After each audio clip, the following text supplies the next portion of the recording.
Você já cogitou sobre a relação existente entre a ética e o trânsito? Bem, neste vídeo você saberá a respeito de como vertentes filosóficas como o utilitarismo e o existencialismo podem interferir na dinâmica do tráfego, contando inclusive com opiniões de alguns professores. Bom dia, pessoal. Estamos aqui com o professor Carlos Eduardo. Carlos, o que o senhor acha do trânsito em Aracaju? Olá, galera, tudo bem? Como eu havia comentado com vocês, já tive a oportunidade de visitar outras cidades, como São Paulo, Minas, Bahia, e naturalmente me deparei com sistemas de locomoção, o sistema de mobilidade muito pior do que temos aqui em Sergipe.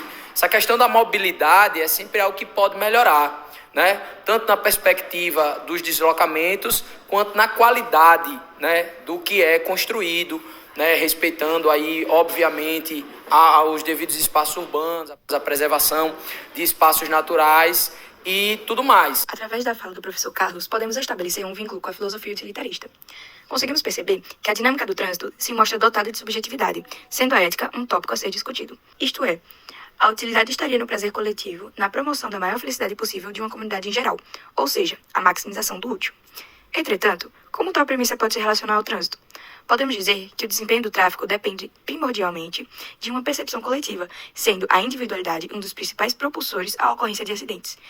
Mas como podemos saber se o que estamos fazendo de fato garantirá maior felicidade? Para isso, Bentham apresentou uma visão quantitativa do bem-estar, propondo o cálculo da felicidade, segundo o qual devem ser considerados os objetos intensidade, duração, certeza, proximidade, fecundidade, pureza e extensão. Por outro lado, o utilitarismo não se restringe a uma análise quantitativa, podendo se estender à esfera qualitativa, por meio do princípio proposto por John Stuart Mill, conforme o qual o melhor prazer é o mais longo e intenso. O filósofo buscou incluir as variáveis que não foram analisadas por Bentham, de modo a hierarquizar prazeres como o fato de prazeres intelectuais se apresentarem superiores àqueles sensoriais. De um ponto de vista comparativo, as duas percepções garantem ruminações acerca do trânsito, como a escolha entre opções qualitativamente ou quantitativamente vantajosas. Isso se dá, por exemplo, através da consideração de aspectos como ignorar o sinal vermelho e atravessar o sinal, o que pode contribuir por uma positiva sensação momentânea por potencializar meu percurso. Ao realizar o ato, eu estaria vulnerabilizando pedestres, podendo acarretar graves acidentes, em contraposição à minha visão individualista de privilegiar o meu percurso. Lobão, politicamente falando, como você acha que poderíamos melhorar os acidentes de trânsito em Sergipe? Então, deveria ter uma cultura, baseada na cultura da educação no trânsito, mostrando algumas situações que possam ocorrer devido justamente a essa falta de educação no trânsito. Então, deveria ter algumas palestras, algumas relações educacionais para que a população se conscientizasse e observasse que, através desse molde, poderia sancionar ou até minimizar tanto os crimes quanto a colisão. Então, tudo gira em torno da educação. Como o professor Tiago mencionou, grande parte dos acidentes são oriundos, principalmente pela ausência de uma educação no trânsito. Os indivíduos devem desenvolver uma maior cautela frente às suas decisões, uma vez que, a partir da educação individual e reconhecimento de suas responsabilidades, podemos visualizar um senso de coletividade mais respeitoso às regras. Relacionando ao existencialismo, vemos claramente a focalização do indivíduo e de suas decisões, sendo o motorista ou o pedestre o agente de suas ações e, portanto, responsável pelas consequências desencadeadas. André, você já vivenciou a ética do trânsito? Sim. Eu creio que seguir as normas de trânsito é o melhor para o cidadão, não só para o cidadão individual, como para a população. Então, seguir a ética do trânsito, creio eu, que seria seguir as normas, e zelar pelo próximo. Porque quando você zela pelo próximo, você está zelando por si mesmo. Beleza? E você já vivenciou a falta de respeito no trânsito?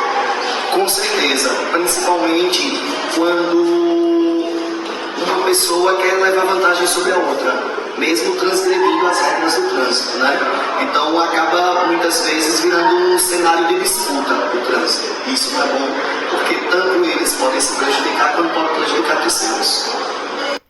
Através da fala do professor André, podemos estabelecer um vínculo com a filosofia kantiana.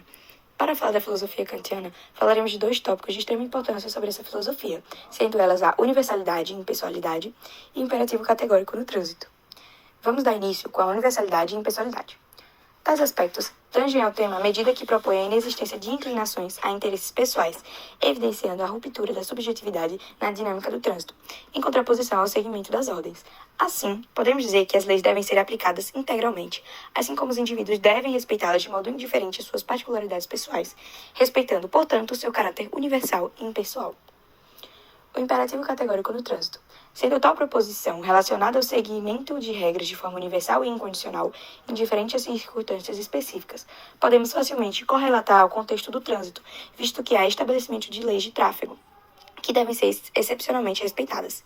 Se eu estou preso em um engarrafamento e atrasada para o meu trabalho, não cabe a mim o desrespeito às normas, independentemente se chegarei atrasada, isto é, a consequência do evento. Como mostrado no filme, o jovem Renato, que vive a vida de um adolescente médio brasileiro, mas acaba sofrendo um acidente causado por um motorista irresponsável. Sinais de Vida tem a crucial missão de servir como um mecanismo de disseminação e conscientização dos motoristas brasileiros, já que no Brasil os acidentes de trânsito são recorrentes. Logo, o filme surge como uma oportunidade de atenuação do caótico trânsito que permeia no país. Diante de todas as informações abordadas anteriormente, percebemos que o projeto Sinais de Vida está diretamente relacionado com as proposições filosóficas, ao permitir a direta correlação entre as vertentes mencionadas e as particularidades do trânsito, uma vez que permite a devida conscientização e interpretação dos comportamentos dos indivíduos, sejam eles pedestres ou motoristas. Tal aspecto se dá por meio do fato de que a filosofia permite o entendimento do comportamento dos indivíduos, através da conexão entre as premissas estudadas e suas perspectivas individuais, como o reconhecimento de suas responsabilidades e a formação de significado a partir das próprias decisões, julgando, por exemplo, quem você é no trânsito. Mas afinal, como você demonstra a ética no trânsito?